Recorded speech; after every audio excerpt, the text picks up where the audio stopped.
हरे कृष्ण दोस्तों, कैसे हैं आप सब। मित्रों, प्रेम एक ऐसा 2.5 अक्षर का छोटा सा लेकिन मीठी चाशनी में डूबा हुआ शब्द है जो कानों में पड़ते ही हृदय में रोमांच उत्पन्न करता है। जब हम किसी को प्रेम करते हैं तो उसके प्रति स्वयं को पूर्णतः समर्पित कर देते हैं, लेकिन वर्तमान के समय में इस प्रेम के अर्थ को काफी तोड़ा मरोड़ा गया है और ऐसे तथाकथित प्रेम के पीछे कहीं ना कहीं निजी स्वार्थ होता है। इस भौतिक संसार में यदि सच्चे प्रेम का कुछ अंश बचा है तो वो केवल एक माता और अपने शिशु के संबंध में है, और वो भी केवल बाल्यावस्था में। परंतु जब एक भक्त अपने भगवान को शुद्ध प्रेम करता है तो वो किस हद तक जा सकता है तथा उसके प्रेम की पराकाष्ठा क्या हो सकती है, इस बात को दर्शाने के लिए आज हम एक ऐसे ही शुद्ध भक्त और वैष्णव आचार्य श्रीवास ठाकुर के कथा सुनेंगे। ये कथा हमें एक ऐसी जगत में लेकर जाती है जहाँ प्रेम और भक्ति रूपी पुष्पों से भगवान का श्रृंगार होता है तथा स्वार्थ रहित सेवा रूपी सुगंधित वायु सदैव बहती है। तो चलिए हम आपको लेकर चलते हैं ऐसे एक आध्यात्मिक दुनिया में जिसका श्रवण तथा मानसिक चिंतन भी आपके मन को परम शांति प्रदान करेगा। और इस वीडियो के अंत में हम भक्ति की पराकाष्ठा दर्शाती हुई एक ऐसी चमत्कारिक तथा अलौकिक कथा का वर्णन करेंगे जिसके श्रवण मात्र से ही आप आध्यात्मिक आनंद का अनुभूति कर पाएंगे। लेकिन इसके लिए आपको इस वीडियो के अंत तक हमारे साथ बने रहना होगा। अगर अब तक आपने इस चैनल को सब्सक्राइब नहीं किया है तो आपसे विनम्र अनुरोध है कि लाइक, शेयर, कमेंट के साथ साथ तुरंत ही सब्सक्राइब कर दीजिए ताकि आगे जाकर ऐसे ही आध्यात्मिक रस से परिपूर्ण अनेक कहानियाँ हम आप तक पहुँचाने में सक्षम हो सके। तो दोस्तों, कवि कर्णपुर बताते हैं कि श्रीवास ठाकुर, या जिन्हें हम श्रीवास पंडित के नाम से जानते हैं, वो पंच तत्वों में से एक थे। जब परम भगवान श्री कृष्ण श्रीमती राधा रानी के भाव अंगीकार करके कलयुग के जीवों का उद्धार करने के लिए श्री चैतन्य महाप्रभु के रूप में अवतरित होते हैं, तब वो अपने साथ अपने सारे निजी पार्षद गणों को भी लाते हैं। गौर लीला में श्री चैतन्य महाप्रभु, श्री नित्यानंद प्रभु, श्री अद्वैताचार्य, श्री गजाधर पंडित और श्रीवास ठाकुर, ये पंचतत्व हैं। इनमें जो श्रीवास ठाकुर है वो स्वयं भगवान के प्रिय और शुद्ध भक्त नारद मुनि हैं। इस कथन की पुष्टि आप कृष्णदास कविराज द्वारा लिखित श्री चैतन्य चरितामृत और वृंदावन भागवत जैसे युवा साहित्य में पा सकते हैं। तो दोस्तों, इस मनमोहक चमत्कारी कथा को सुनने के लिए चलिए चलते हैं कालचक्र में 500 वर्ष पूर्व के नवद्वीप में, जब श्री चैतन्य महाप्रभु इस धरातल पर अवतरित होने वाले थे। उनके 30 वर्ष पूर्व श्रीवास ठाकुर इसके पार्श्ववर्ती स्थान पर प्रकट हुए। उनके पिता का नाम हलधर था और उनके परिवार में 4 भाई थे। श्रीवास ठाकुर की पत्नी का नाम मालिनी देवी था, जो कृष्ण लीला में भगवान की धात्री अंबिका जी थी। कुछ वर्षों तक अपने जन्म स्थान में रहने के बाद श्रीवास ठाकुर अपने संपूर्ण परिवार के साथ गंगा किनारे नवद्वीप में आकर रहने लगते हैं। वहाँ वो चारों भाई नियमित अद्वैताचार्य के घर में श्रीमद् भागवत कथा का श्रवण तथा हरिनाम कीर्तन किया करते थे। अपने तपोबल से श्रीवास ठाकुर ये पहले ही जान चुके थे कि भगवान का जन्म श्री जगन्नाथ मिश्र के घर पर होने वाला है। तो जब श्री चैतन्य महाप्रभु के रूप में भगवान का आविर्भाव हुआ, तब श्रीवास ठाकुर और उनकी पत्नी मालिनी देवी जगन्नाथ मिश्रा जी और सती माता के घर में नियमित रूप से जाते हैं और उनको नवजात शिशु का कैसे पालन करना है उसके विषय में मार्गदर्शन देते हैं। मालिनी देवी सची माता की परम प्रिय सखी तथा उनकी सहायक थी। छोटे से निमाई के प्रति श्रीवास ठाकुर और मालिनी देवी का अत्यंत वात्सल्य भाव था। एक बार निमाई जब अपनी विद्वता से सभी लोगों को तर्क में पराजित कर रहे थे, तब श्रीवास ठाकुर उनको बुलाते हैं और समझाते हैं कि निमाई, बोलो तो, लोग शास्त्रों का अध्ययन क्यों करते हैं? निमाई बड़े ही मासूमियत से पूछते हैं, क्यों? तो श्रीवास ठाकुर कहते हैं, ताकि वो लोग श्री कृष्ण की भक्ति को समझ सकें। अगर शास्त्रों का अध्ययन करने के बाद भी व्यक्ति को श्री कृष्ण की भक्ति प्राप्त ना हो तो ऐसे अध्ययन का क्या लाभ? इसीलिए अगर तुम सच में शास्त्रों का सारांश समझना चाहते हो तो तुम्हें तुरंत ही श्री कृष्ण को प्रेम तथा भक्ति करनी चाहिए।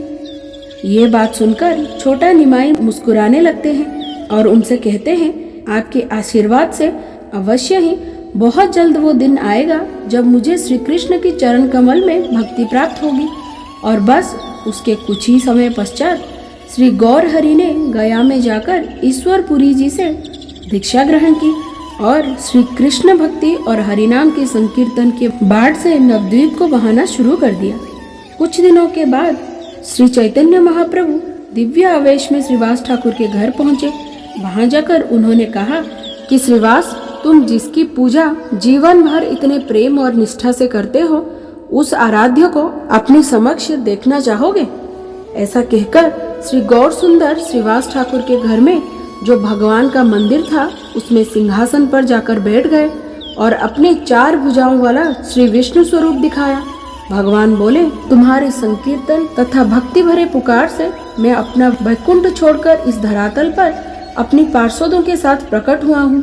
अब मैं दुष्टों का संहार करूंगा और भक्तों का उद्धार करूंगा। ये देखकर श्रीवास ठाकुर अत्यंत भाव विभोर हो गए और जमीन पर गिर पड़े। उन्होंने प्रभु को दंडवत किया और उनके गुणगान में अनेक प्रार्थना प्रस्तुत की। श्रीवास ठाकुर के प्रार्थना से प्रसन्न होकर श्री चैतन्य महाप्रभु ने श्रीवास ठाकुर के संपूर्ण परिवार को उनके ये दिव्य रूप का दर्शन दिया। अब चलिए आपको एक भक्त की भक्ति की पराकाष्ठा की कथा सुनाते हैं।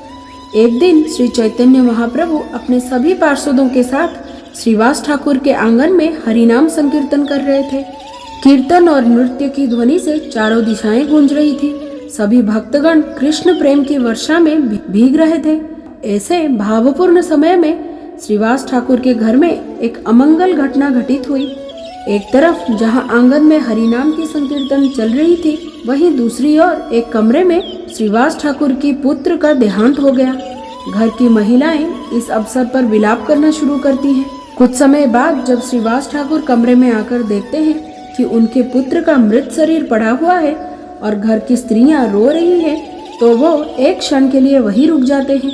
भक्त होने के कारण शरीर की नश्वरता और परम सत्य को जानते हुए श्रीवास ठाकुर अपने पुत्र की मृत्यु पर स्थिर बने रहे। उन्होंने स्त्रियों को आश्वस्त करने का प्रयास किया और कहा कि इस प्रकार तुम सब कृष्ण की महिमा जानते हो और जो कोई भी व्यक्ति अपने जीवन का अंत समय में भगवान के पवित्र नाम का श्रवण करता है, उसे आध्यात्मिक जगत की प्राप्ति होती है। इसीलिए तुम सब विलाप करना बंद करो। जिनके नाम की इतनी महिमा है, ऐसे स्वयं भगवान श्री चैतन्य महाप्रभु इस वक्त हमारे आंगन में कीर्तन तथा नृत्य कर रहे हैं। इसीलिए शोक करने का कोई कारण नहीं है। यह क्षण इतना मंगलमय है कि मुझे पूर्ण विश्वास है हमारे पुत्र ने अपने जीवन यात्रा को सफलतापूर्वक समाप्त किया होगा। और अगर तुम अपने पुत्र मोह के कारण रोना बंद नहीं कर सकती, तो कम से कम अभी के लिए शांत हो जाओ, क्योंकि महाप्रभु स्वयं हमारे आंगन में हरिनाम संकीर्तन कर रहे हैं और आप सबके क्रंदन से अगर उनके दिव्य आनंद में किसी भी प्रकार की बाधा उत्पन्न हुई, तो मैं इसी क्षण गंगा में जाकर अपने प्राण त्याग कर दूंगा। ये कहकर श्रीवास ठाकुर फिर से आंगन में जाकर संकीर्तन में शामिल हो गए। घर की महिलाएं भी शांत होकर महाप्रभु के कीर्तन से सांत्वना प्राप्त करने लगी। कुछ समय बाद जब हरिनाम संकीर्तन समाप्त हुआ, तो श्री चैतन्य महाप्रभु श्रीवास ठाकुर से पूछते हैं, श्रीवास, पता नहीं क्यों आज मुझे तुम्हारे घर में हरिनाम संकीर्तन करते हुए दिव्य आनंद की अनुभूति क्यों नहीं हुआ? क्या तुम्हारे घर में कोई अमंगल घटना हुई है? तब श्रीवास ठाकुर बड़े ही विनम्रता से कहते हैं, प्रभु, आप स्वयं मंगलमय हैं और जहाँ आपकी उपस्थिति हो वहाँ कुछ भी अमंगल कैसे हो सकता है? परंतु बाकी कुछ भक्तों ने महाप्रभु को बताया कि किस प्रकार हरिनाम के दौरान श्रीवास ठाकुर के पुत्र की मृत्यु हुई है और आपके हरिनाम में बाधा ना पहुँचे, इसीलिए ये बात उन्होंने किसी को ज्ञात होने नहीं दी। जब महाप्रभु ने ये सुना, तो श्रीवास ठाकुर के दिव्य प्रेम को देखकर उनके आंखों में से आंसू बहने लगे और वो विलाप करते हुए कहने लगे कि तुम जैसे भक्तों का मैं कैसे त्याग कर सकता हूँ? मेरे प्रति तुम्हारे प्रेम के कारण तुमने अपने पुत्र शोक को भी अभिव्यक्त नहीं किया।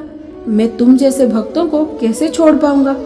उसके बाद महाप्रभु श्रीवास ठाकुर के पुत्र के मृतदेह के पास आते हैं और उसका स्पर्श करते हैं। तुरंत ही वो मृत पुत्र अपनी आंखें खोलता है और फिर उसे महाप्रभु बड़े ही शांत भाव से पूछते हैं कि तुम अपने परिवार को छोड़कर क्यों जा रहे हो, तुम श्रीवास को छोड़कर क्यों जा रहे हो। तो उस पुत्र की शरीर से आवाज आती है कि हे महाप्रभु, कई बार मैंने जन्म लिया है और कई बार मेरी मृत्यु भी हुई है, परंतु इस जन्म में मैं आपका सुंदर मुख दर्शन करते हुए अपना शरीर छोड़ रहा हूँ।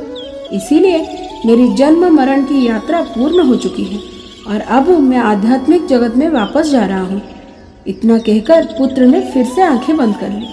अपने पुत्र की इस असाधारण वचनों को सुनकर वहां उपस्थित श्रीवास ठाकुर और उनके परिवारजनों को दिव्य सांत्वना मिली। इसके पश्चात स्वयं महाप्रभु ने इस बालक की अंतिम क्रिया की और श्रीवास ठाकुर के शुद्ध प्रेम को सराहना करते हुए उन्हें तथा मालिनी देवी को उन्होंने कहा कि आज से मैं और नित्यानंद आपके दोनों पुत्र हैं, इसीलिए आप किसी भी प्रकार का शोक ना करें। आपके परिवार में अब कभी भी कोई अमंगल नहीं होगा और ना ही कभी दरिद्रता आएगी। इस प्रकार श्रीवास ठाकुर के शुद्ध प्रेम और सेवा भाव ने स्वयं भगवान को भी ऋणी बना दिया।